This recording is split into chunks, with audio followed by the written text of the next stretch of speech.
ko maintindihan.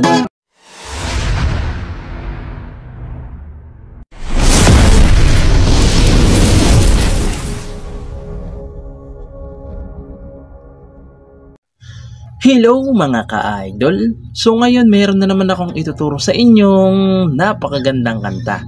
Ang title pala nitong kanta ay yung Umaaraw Umuulan by Rever Maya na reggae version. Okay? So reggae version yung ituturo natin ngayon. So napakadali lang naman ito mga ka-idol, no? Sa reggae lang kayo medyo may hirapan sa kanya kasi meron siyang mabilis na lipat. Okay? So dito man tayo sa kanyang reggae pattern. Yung reggae pattern natin is yung lagi ko lang itinuturo, yung bass to. Ayan. Sa mga nanonood na niya channel natin dyan, alam na yung pag-bass, okay? So sa mga baguhan, pag-bass nyo, kasama tong string, okay? Parang ganun siya. Tapos strum down pababa. Tapos sa string, strum down pababa ulit. Okay? Ulitin ko, bass, strum down, top, tapos strum down. Okay? Sa kada chord, isang piraso nyo, dalawang beses pala. Dalawang beses nyo gagawin. Ganito siya. Isa pa. Okay, ganon.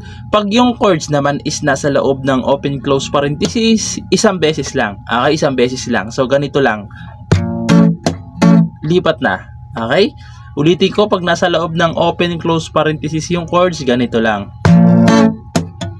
Lilipat na. Okay? Pag wala, dalawang beses yan. Okay? Pag walang open-close parenthesis. So, proceed na tayo dito sa kanyang whole verse. So, yung whole verse niya rito is A. So, yung A, ito siya. 1, 2, 3, 4, 5. Sa 5th fret, nakabar siya dyan. Ayan. Tapos, dito naman sa 6. 6th fret ay 3rd string. Sa 6th fret naman ay 7 pala. 7th fret ay 4th string tsaka 5th string. Ayan yung A. Okay? A. Tapos, pupunta kayo ng E. So, yung isa 7th fret na to nakabar, ayan, 1, 2, 3, 4, 5, 6, 7. Sa 7th fret na siya nakabar, ayan. Dito naman sa 9, sa 9th fret ay 2nd string, 3rd string, tsaka 4th string. So, ganito kasi ako mag-ipit ng 3 string sa isang fret. Depende na lang sa inyo kung ganito okay lang naman. Pag ganito kasi sa akin, hindi na kasi yung mga daliri ko. Okay, kaya ganito, ayan. E. Tapos, F sharp minor. So, yung F sharp minor dito natin siya kukunin. Ayan. So, pwede dito, depende na lang sa inyo. Pero dito yung mas maganda. Kasi mas malapit sa E. Okay? Yung F sharp minor, dito siya nakabar. Ayan. 1, 2, 3, 4, 5, 6, 7, 8, 9. Sa 9th fret nakabar. Ayan. 9. Sa 10, 2nd string. Okay? Sa 10, 2nd string. Sa 11 ay 3rd string tsaka 4th string. Ayan yung F sharp minor.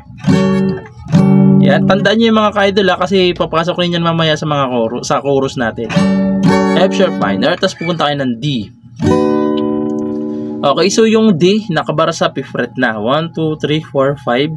Sa 5th fret nakabar. Sa 7th fret naman ay 2nd string, 3rd tsaka 4th string. Okay, so ganito ako nag-iipit. Depende na lang sa inyo kung ganito kayo. Okay, basta ako ganyan. Ha?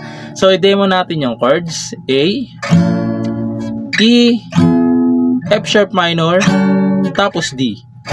Yung 4 na chords na yan, 2 times nyo gagawin. Okay? 2 times. So, sasampulan ko kayo para mas maintindihan nyo, no? So, yung reggae pattern natin na nakalagay dyan, palitan nyo na lang yan kung gusto nyo palitan. Okay? So, ganito siya kapag kinantahan.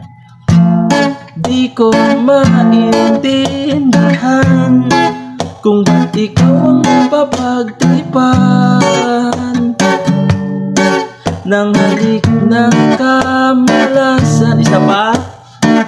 Ginapang mong marahan ng hananan para lamang makidlatan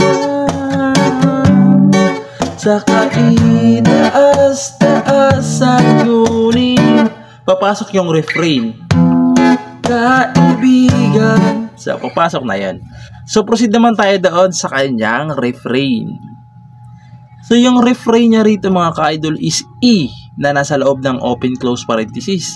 So, hindi ko na iisa-isahin to kasi naturo ko na kanina, no? Kaya sabi ko sa inyo, tandaan nyo na nasa loob ng open-close parenthesis na E.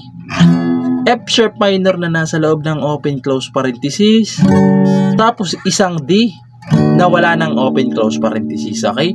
Yung tatlong chords na yan, 2 times yung gagawin. Pag nagawa nyo ng 2 times, pupunta kayo ng magdi-D pa ulit kayo, pero ganito na lang sa D. Okay? Bari limang strum down lang. Ay, basic. Ganyan na. Dahil wala rin mangyayari. Kasi papasok na yung chorus. Okay? So, sasampulan ko naman yung kanyang refrain para mas maintindihan nyo kung paano siya tugtugin. So, ganito naman siya sa refrain. Kaibigan, huwag kang magpapaksinda.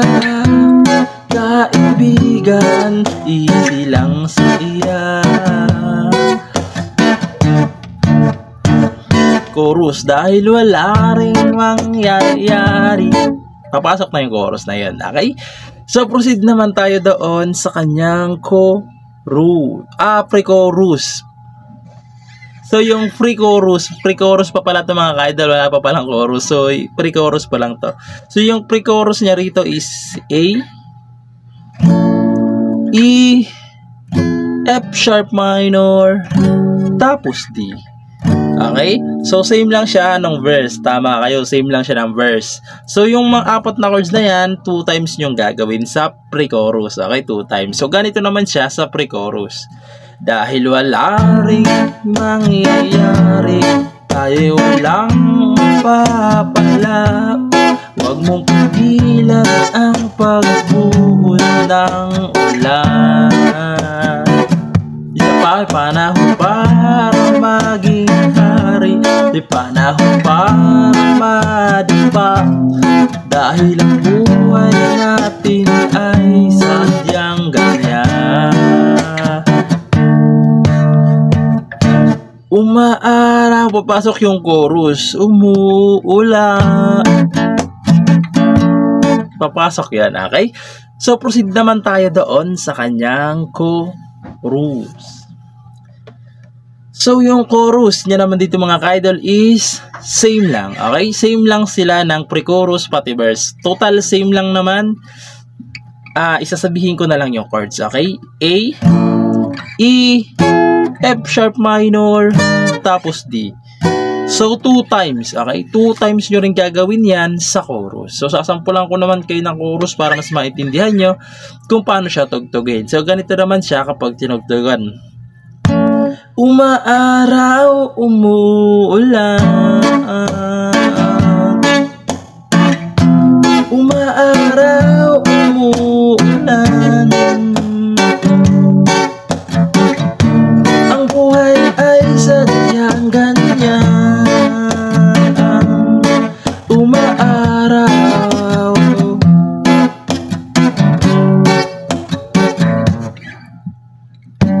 Umuulan. Wala ka doon Tapos babalik na naman kayo doon sa kanyang mga verse. Okay? Total, same lang. Ganun ang pagpasok naman ng verse doon sa part na huwag kang maawa sa iyong sarili. Isipin na wala ka ng silbi.